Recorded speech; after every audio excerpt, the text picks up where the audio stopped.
Welcome back. Welcome back, everyone. Welcome. I birthday to everyone. I have a horrible green glass here and water. Always same. That's vodka. Not for me. No, mine is just coffee and water, basically water with some coffee in it. But well, without further ado, let's jump into the intro. Mamma mia! Ok. Adesso non so mai dove mettere l'intro, quello è il problema. Spaventato.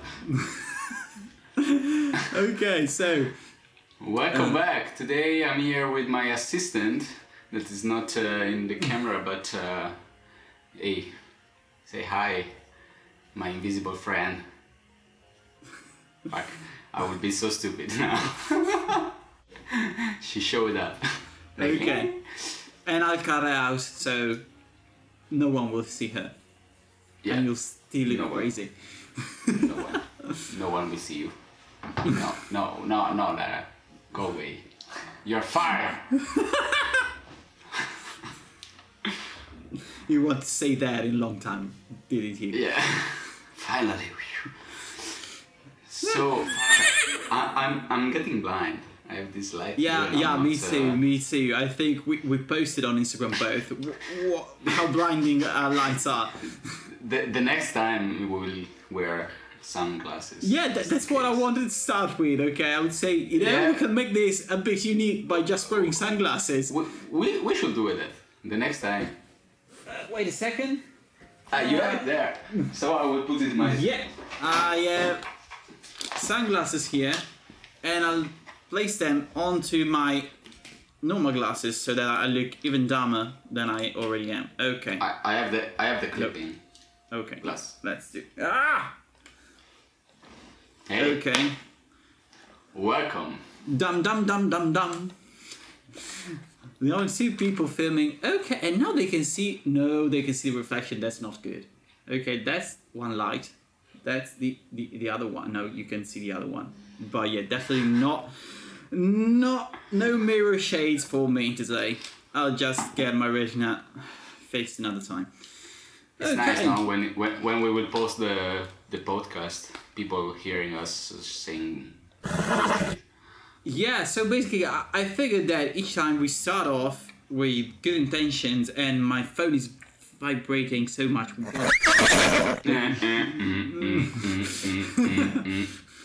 And yeah, so we start with good intentions saying, okay, let's jump right in and whatever, and we always talk shit.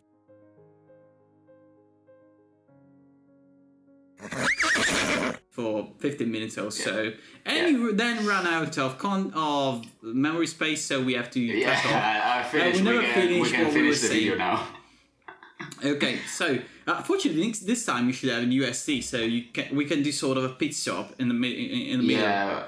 So instead of 30 minutes, we can go on for 1 hour. Ooh, 1 hour brilliant! and a half. We can do a movie. Yeah. Brilliant.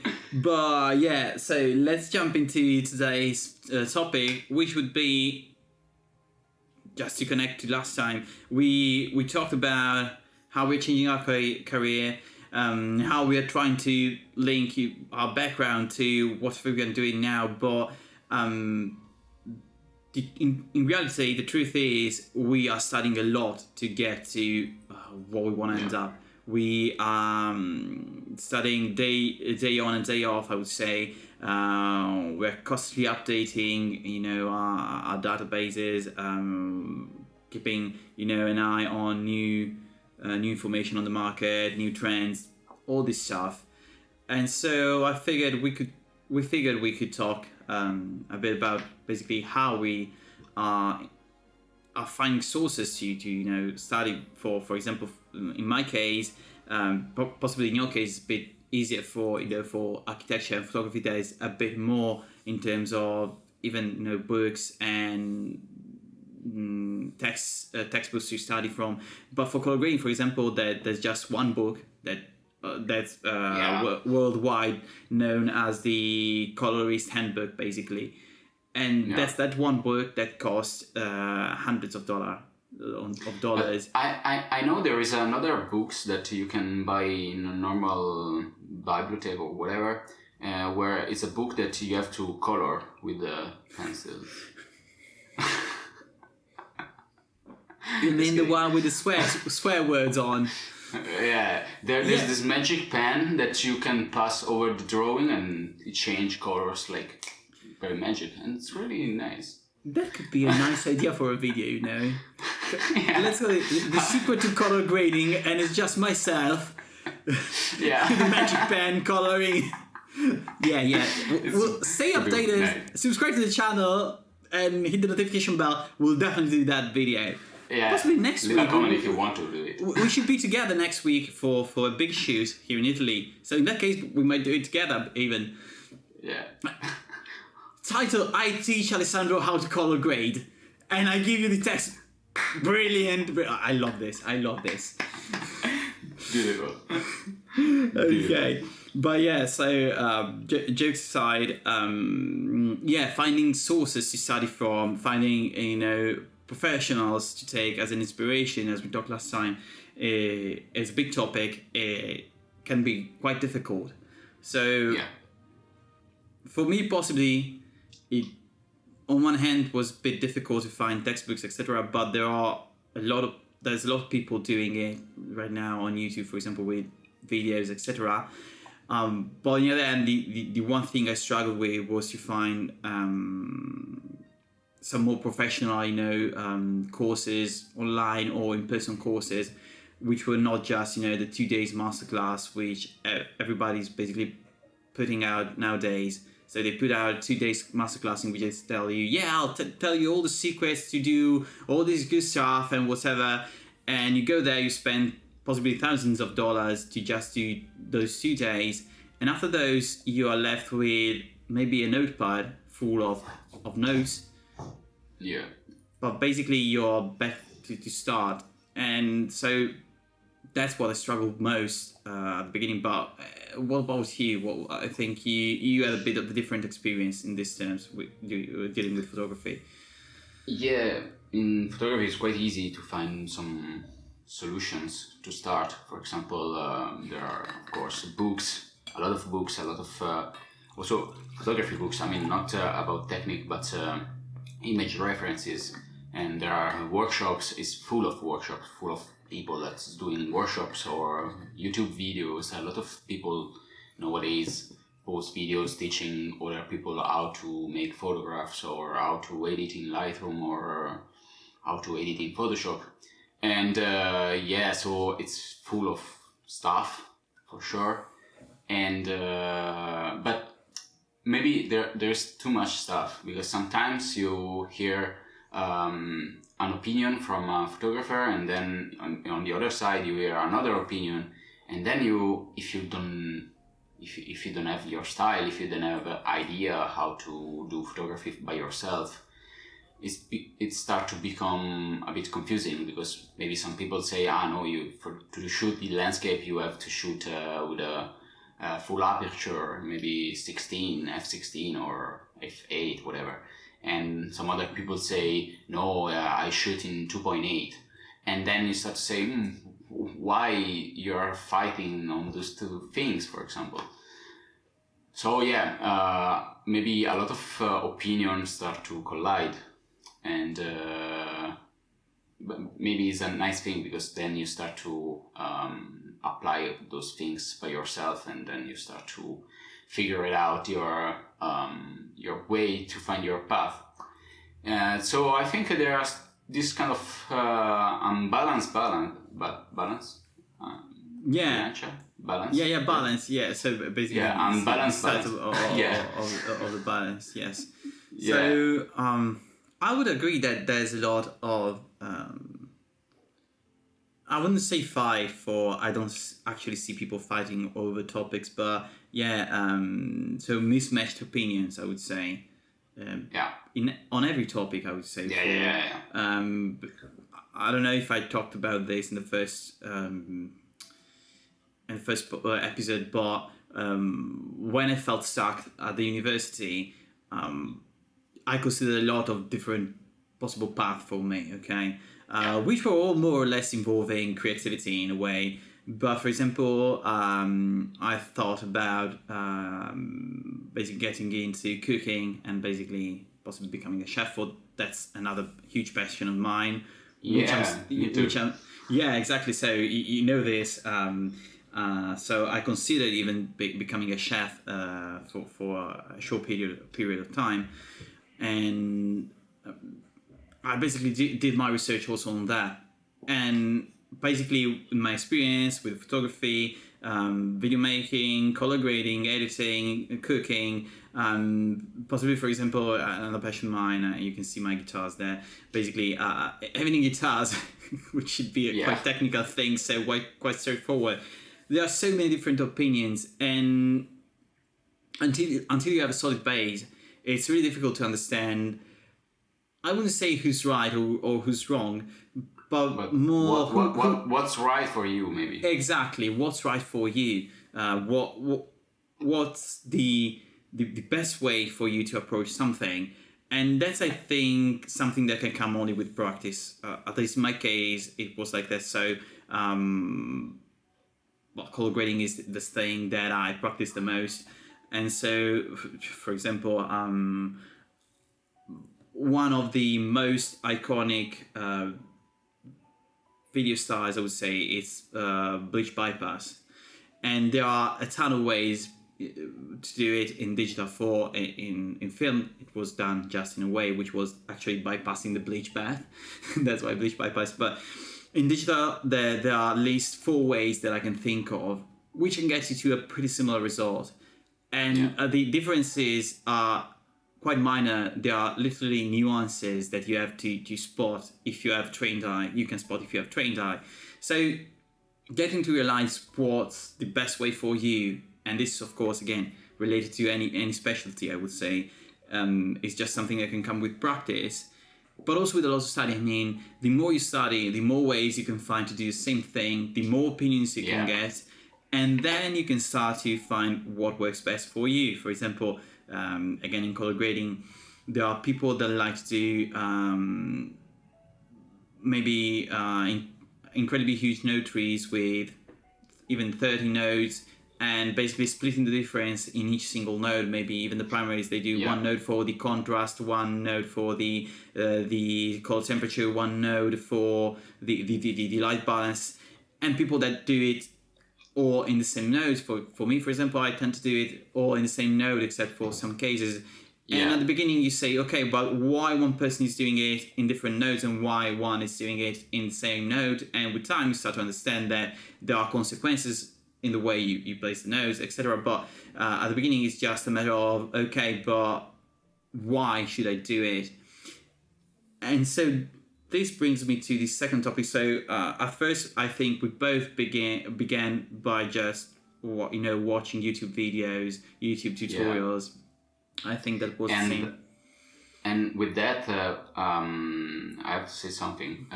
When I started to watch videos, to watch workshops, I was accumulating a lot of things, a lot of stuff that I would like to do.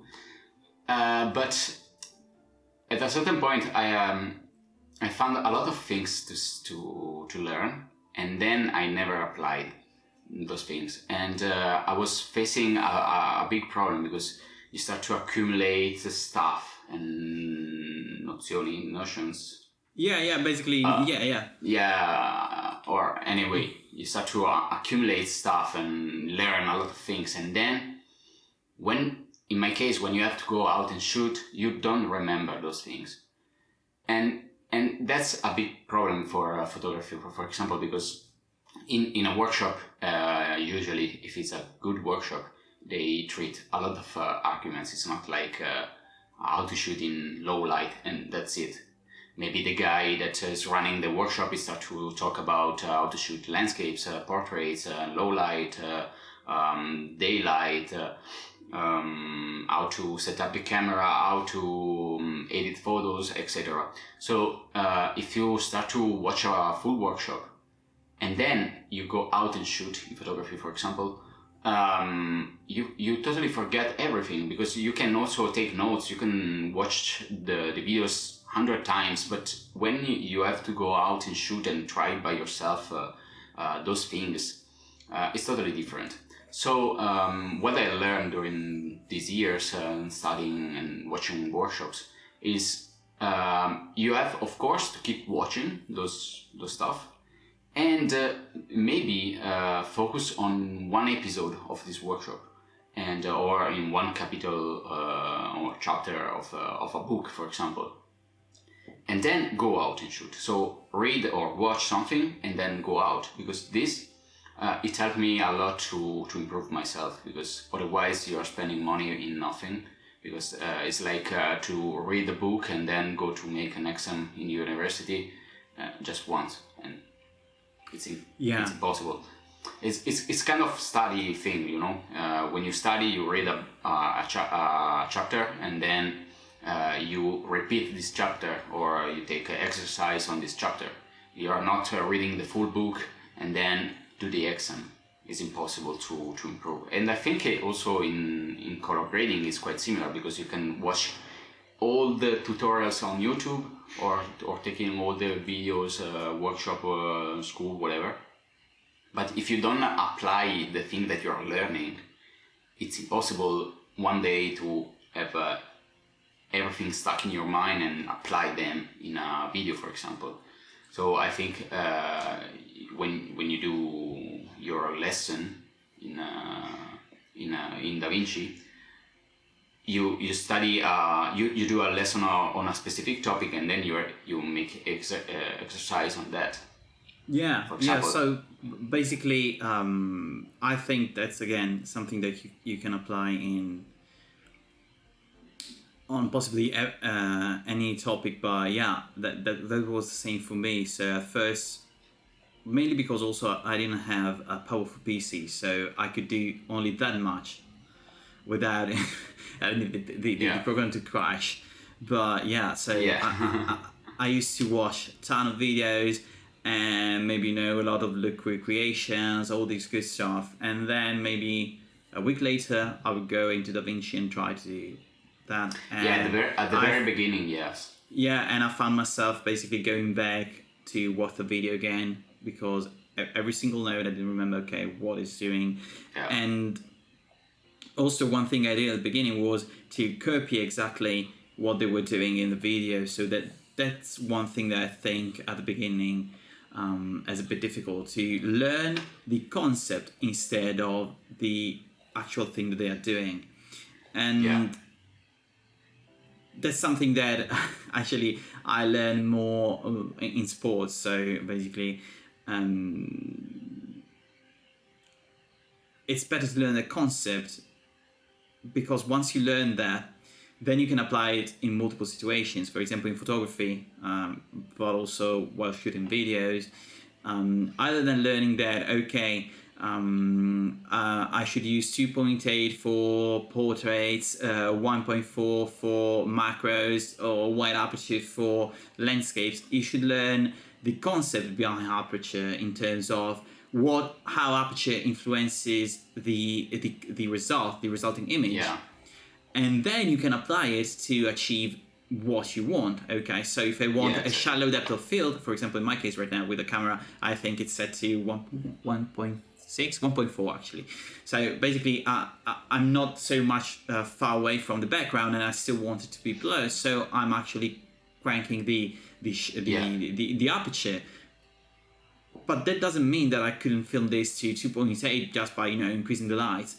So it's just a matter of learning the concept to me, and then trying to apply to different situations. So again, getting back to color grading, instead of at the beginning I was stunned with look recreation. So these people, I remember at the beginning when I started to do look recreation, was Joker was just being released. So the Joaquin Phoenix Joker was just being released, and everyone was doing this Joker look recreation, and I want to do that basically.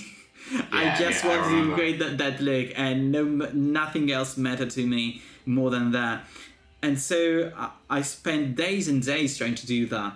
But I found that no matter how I tried to replicate step by step what other people were doing, I couldn't get there. And the problem there was that I didn't know what I was doing. I was just recreating what they were doing. Yeah. Okay.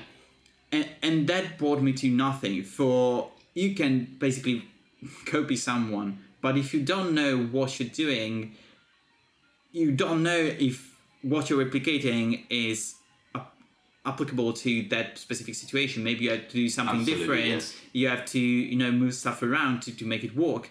And so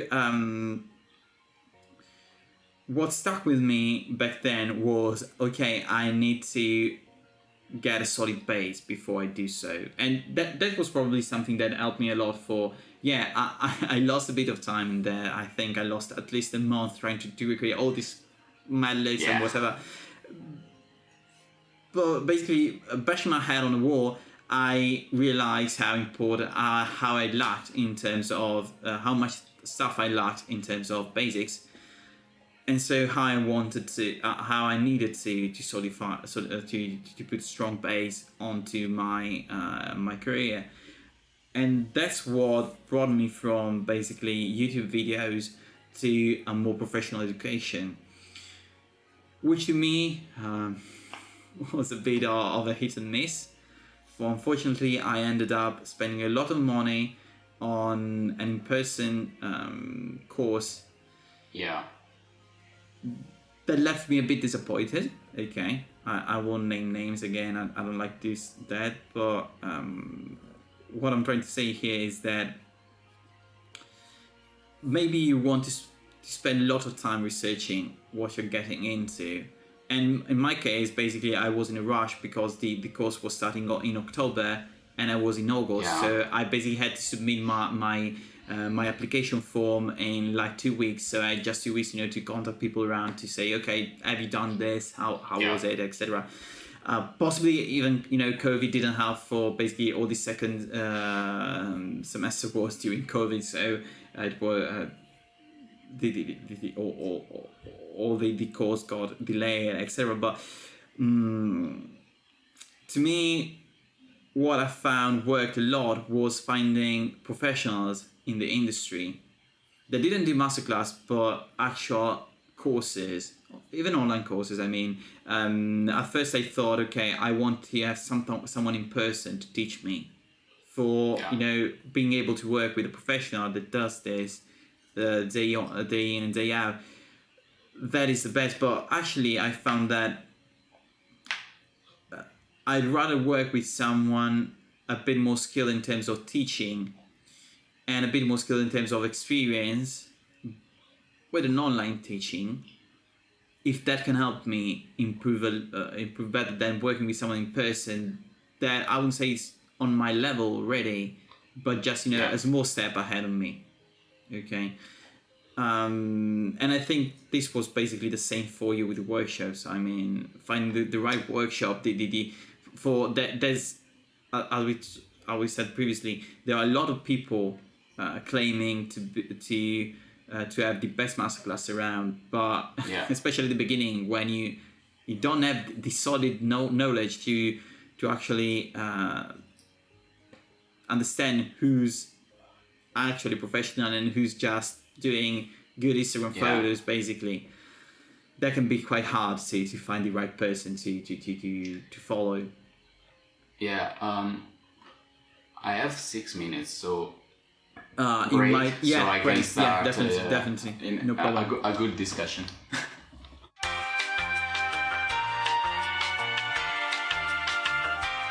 Okay, back from the break.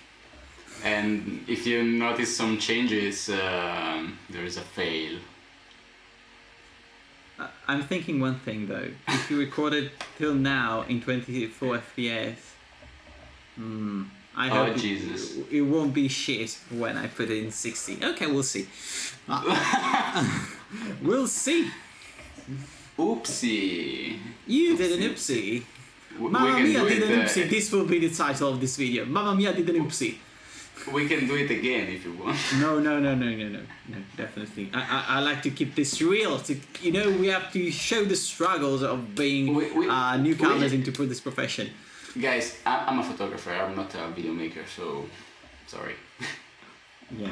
I'm not a YouTuber. Sorry, it's not that. This is not you have to YouTuber. you have to make an apology video. So you have to cry, say you didn't meant to do this video, you never wanted to. Next video I will say I'm failed. I failed. Like, you know, the classic YouTube video, I failed or I quit.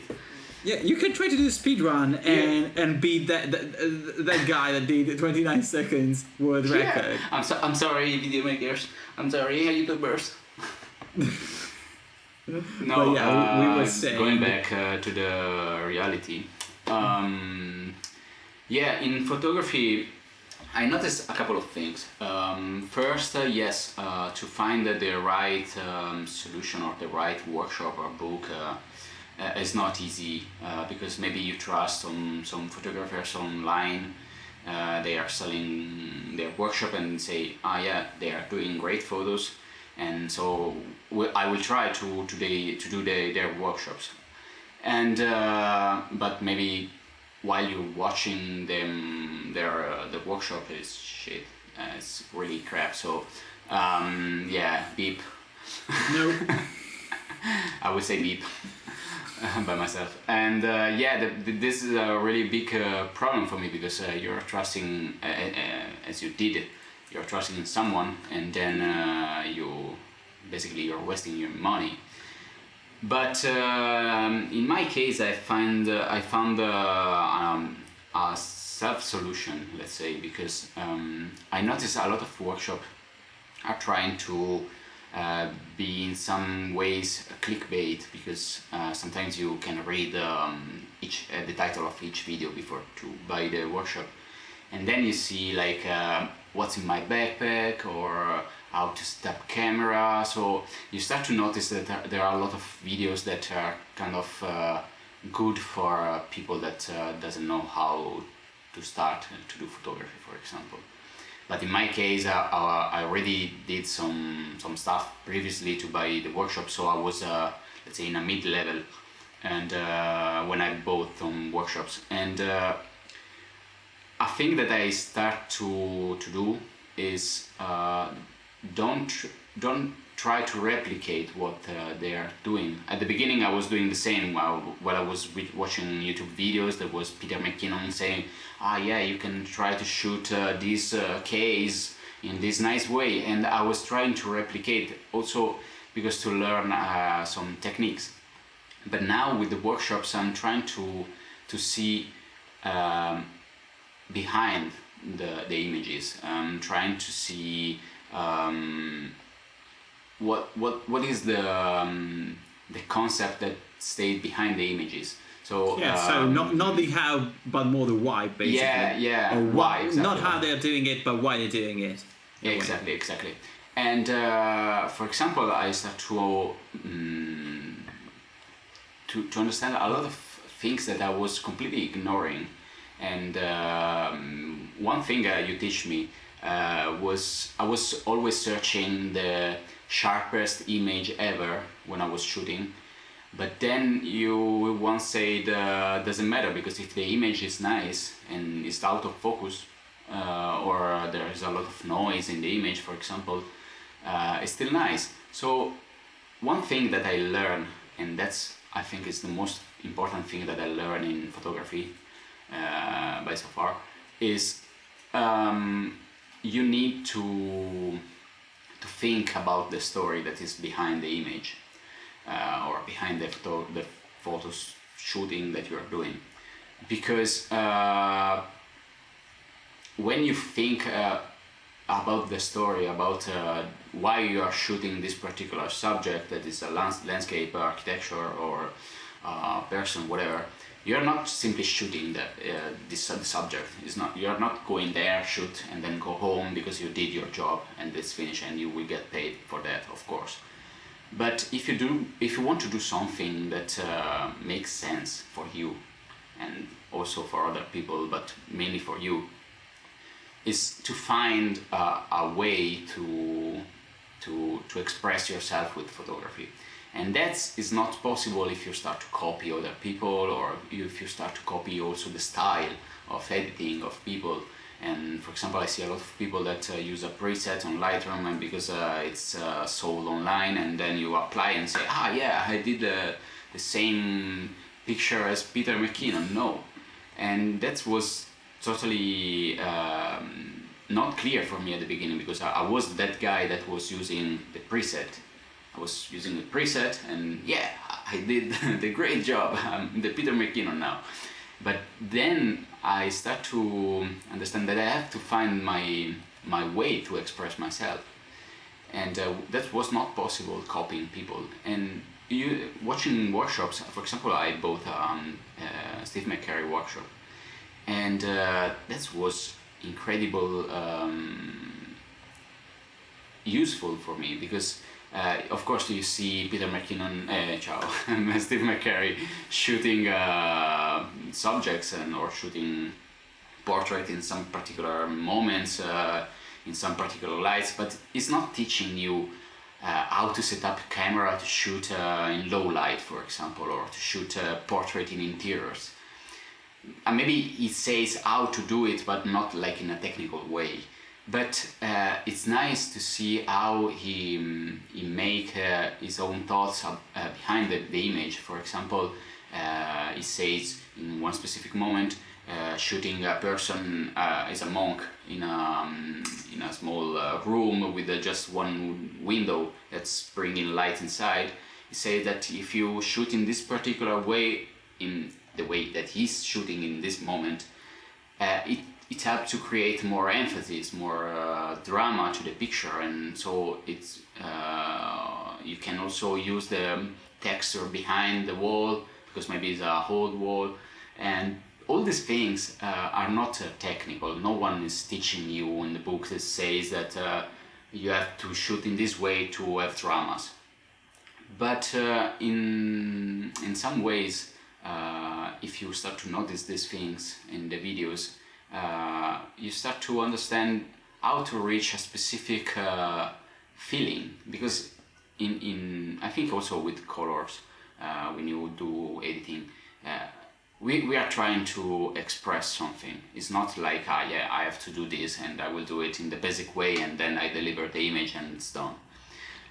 But when we do images, when you do videos, colors, it's something that we have to express our way to see the final product, let's say. And that's something that you have to look by yourself. Maybe you will find some shortcuts, let's say, or you will start to see the different thoughts between different people in different workshops. Because I watched like 10 workshops in the last year, and it's a lot. And I noticed this thing. I noticed how the people think about the things and how they apply those things in their photography. And now I'm trying to do the same. With my photography, I started to, for Instagram, I use presets because it's just about a feed, of course. Yeah, but now they are your presets. So yeah, but even I think that, it's different. But even that sometimes you know, it's just a game for me. Instagram is just to play the feed game. But when I do photography for myself or to print, for example, I want to express something different. I want to recreate a specific feeling. Or a specific emotion that I was living in that particular moment, and or again shooting a specific picture that maybe I never post in Instagram because it doesn't make sense in the feed again. But sometimes I do pictures that I used to post online on my website, and I love them because they're so full of emphasis for me, maybe for me and no one else, but that's what I'm trying to do. I'm trying to improve myself, improve my way to see the world with photography, and that's I didn't learn properly on with a workshop, because no one ever said, watching this workshop you have to learn that. They are doing the workshop, they are trying to sell something, so that's their job, and you will see how they shoot in the field, and you will say, nice, nice. And then it's done. But then when you have to go out and shoot, you have to apply something. You cannot cheat copying. You cannot copy and grow as a photographer, because copying you will see only their point of view. You will never see your point of view, and it's your point of view that will bring you at a certain level. And maybe you will fail because maybe you are doing something wrong, or maybe you're achieving not what you was expecting. And that's a thing that it's the most important thing that I learned watching workshops, so and reading books, of course. And now I'm talking just about images, but yeah, I'm also reading books or blogs online, and yeah, that's something that you will never learn online or in general. Yeah, possibly. Something that you have to find by yourself. That's possibly one thing that can help in that way, at least has helped me a lot, is find people that can give you a knowledgeable feedback. And by that I mean, for example, What the fuck? I joined. What? No, recapito previsto il 18, io bestemmio. Okay, he's not getting his new lens. So the name it so we get new better research, better indication in YouTube. You're expecting the 15 to 35 RF Canon. Spelled okay, right. perfect. So now we'll get. So this is just a little inside joke for by our analytics. Apparently, 10% of our visuals come from searching Canon RF 15 to 35. Although we never mentioned it. At least he did one time in the video, but whatever. Okay, but yeah, that out of the way. As I was saying, knowledgeable feedback on your work can help you a lot in the way that. Again, both when I went to that film school to do my course, and also nowadays I'm in, I would say almost 10 Facebook groups, different Facebook groups for colorists and cinematographers or video makers in general, in which you can post your work, and basically the community is there to give you a knowledgeable feedback, saying, okay, this can be done in a different way to improve this thing or another. And then you can collect all that knowledge, which is coming not from just, for example, is not like you project your movie at the theater and people say, okay, I like it, I don't like it, but we don't know why. In that case, there are people that are in the industry. What the fuck? My camera just overheated and I have to... No.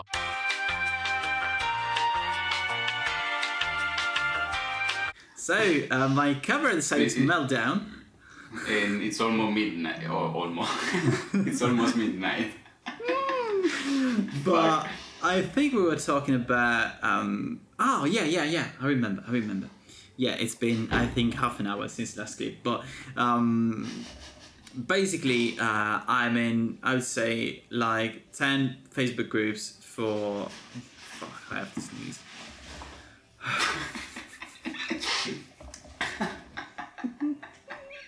This video will be at the shit.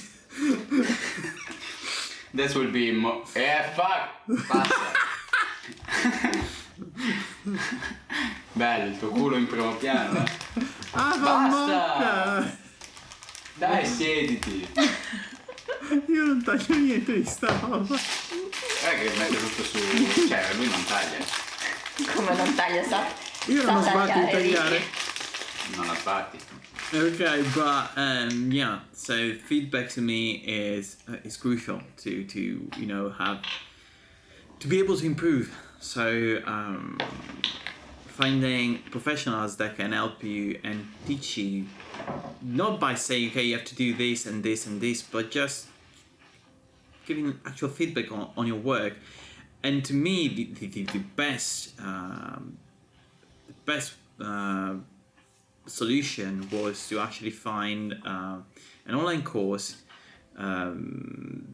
which allowed me also to talk directly to the colorist that held this course. And since it's helped me a lot, I want to mention him. It's Vakascosi, I think.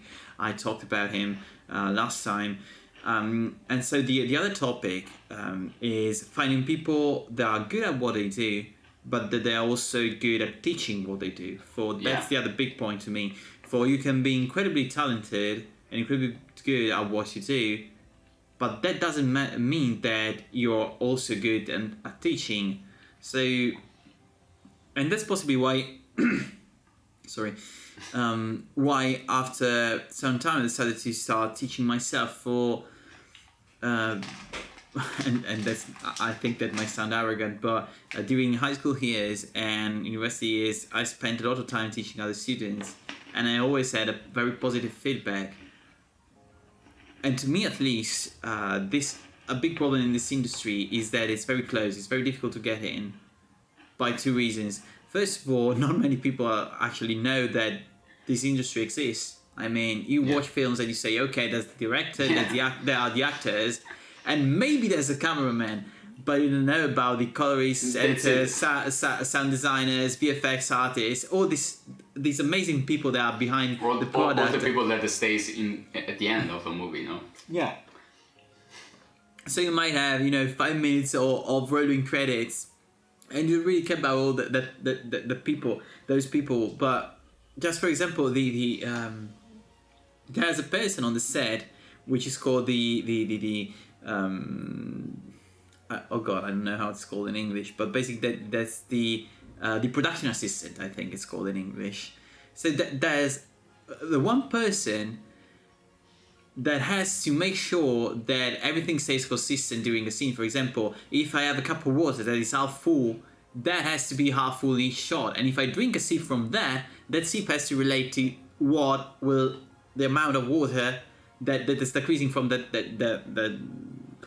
cup. So, and that's the entire job. So they spend a lot of time doing this, and you might say, okay, that's a stupid job. No one really cares about this stuff. But actually, in movies, you notice them. So when, for example, an actor has a necklace on themselves, and in between a scene, that necklace disappears for a second and then comes back. You directly notice it, and that's such a minor thing that you might not notice it while shooting. Never. You never. So that one person, that one job, which is actually paid quite well in big production, for gets the continuity of the film. I mean, until I went and worked with professionals, I never realized that there was such a person doing such job, and so there's so much stuff going on in the background that's so close also, so nobody knows about it. And the people that are in the industry, they're not that willing to let other people in. For example, for colorists, until I would say 2012, when Da Vinci came out as a paid version, but a cheap paid version, it was, I think, €1,000 or something back then. Yeah. It was impossible to become a colorist. For example, here in Milan, there were 5 colorists. Okay, they were the 5 colorists. If you wanted to do this job, you had to become their assistant, and it was incredibly difficult. Nowadays, with Adobe After Effects, Adobe Premiere and DaVinci, and all these free programs that you have, you can actually start learning by yourself. You can go online, teach yourself, learn by yourself, and start doing paid gigs, basically. If you do it right, I would say in a month you can start doing a paid gig with some confidence, bringing good results. So starting teaching for me was also a way to let people into this industry. I think it's amazing. It changed my life. Okay, although I'm still starting out in many ways. It changed my life. It changed my mental health in a way. I felt stuck. I felt insecure. I felt trapped in my life. And now I feel confident. I feel I like what I do. I maybe work until 4 a.m. in the morning sometimes, and it's fine. I like what I do, and I do it. I enjoy doing it, although it's nagging sometimes. Yeah. For that's something I chose and I believe in. So teaching on Fiverr to me was a way to help other people to get in this industry. And the same way I think, again, Vacascose is doing with color grading, I do more of editing actually in teaching. But yeah, so that's the big point, finding people that is passionate by what they're doing. They are teaching not because they actually want to make money of course we all want to make money, don't get me wrong, but they're doing it to genuinely teach you something, not just to rip off money. And that's why, for example, to me, I like to do one-to-one person. I never recorded a lesson and send it over to a client. There were times they said, okay, it's difficult for us to meet, could you record a lesson and send it over? I said no. Okay, I do what I do for. I want to do it in person. I want you to be able to relate with me, to ask questions directly, and have a personal relationship between teacher and student. So I'd rather stay up till 2 a.m. to give you the lesson, but make sure that it's valuable, because to me, in my experience, that what stuck with me the most, the teachers that made it personal, that made themselves accessible for me, okay, so that I could talk with them, I could have a direct relationship with them. Those were the courses that I enjoyed the most and that I got the most from. Okay. Yeah. And again, all those Facebook groups, etc. That's one thing that I would encourage anyone. So if you're doing color grading, if you do photography, if you want to do art, so you want to be a painter, a singer, a musician, whatever is related to art in a way, go and find there are tons of Facebook groups full of people that do the same things you do, that can help you grow, okay? Forget the toxic environments, okay? There will be toxic people everywhere, okay? Always, no matter the industry, they are there just to criticize, not in a constructive way, but just to criticize, to push you down. But remember that people that criticize you just to push you down, not to give you a constructive feedback, is people that is afraid that you might become good one day and get part of their job. A person that is confident in himself will always give you a positive feedback, for they genuinely want the industry to grow. For if the industry grows, there's more work for everyone. Okay, that's something that I think needs to start with people getting in, and people already in. So they think, okay, the more people that are in, the less job there is for everyone. That's not true. I mean, we are in a world that relies more and more each day on social media content, on visual content, and having more and more people doing great, delivering great product can only improve the industry in terms of we can set the target, okay, to what the actual level needs to be.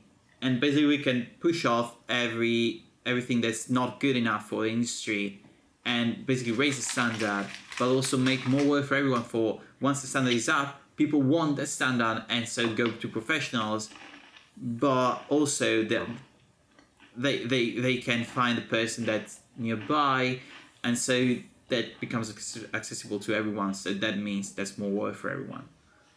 Yeah. Sorry, I had to take a sip. That was a long monologue. I don't know about you, but I think I'm fulfilling 128 gigabytes. Yeah, that's nice. That would be nice to pass on to me. Brilliant. But yeah, so That's an exercise for you. Yeah, definitely. But for my internet connection, actually, not for me directly. Yeah. But yeah, so I think we talked a lot today, so we could actually wrap this up, I think, unless you have something to add on to. No, because I think we of course we can go on talking about this topic, but I think we will go on another topic then. It's about how your improvements, how the thing that you're learning now are building you in a professional way. So, but this could be the next topic. For the next video. I like it, definitely. So yeah, if you want to see that and other shit that we do, in between each class. Just a couple of things to say. North Face, Da Vinci, Canon, lenses. Aperture for lights. Aperture. We don't have them, but Aperture. Sony, mirrorless. Mirrorless is an important how word. to become rich in a fast way. Okay. You know why Thanks, not YouTube. say even Leica and Panasonic? Maybe Yeah. Red, Arri Alexa. No, Not that one. Not that one. No, Instagram, Facebook. We already Instagram, said. yes, grow on Instagram. Yeah, grow and on YouTube. if you're wondering what we're doing, basically we're just saying random stuff to get you to link to this video. Yeah, we So are you cheating on can YouTube literally in some stop ways. watching this. That doesn't matter. It's just for Or us. skip 10 seconds. In 10 seconds we will come back. Exactly, and be normal persons, but no, maybe. not normal. We're not normals, but yeah. But yeah, so if you enjoyed this video, as always, please subscribe to the channel, hit the like button, notification bell, possibly leave a comment. Yeah, leave a comment to tell if you're enjoying this, to share your experience if you want. That would be great. We can also start to have some dissing. If you want, we can fight. Yeah, if you want, definitely. Any comments helps. But Especially and also, since we talked about that, in the link below we have links to, sorry, in the description below we have links to our Instagrams and Fiverr pages, both if you want to follow us or work with us on your projects. And yeah, until next time, take care. Lara, Safe. chiudi la maionese. Mamma mia!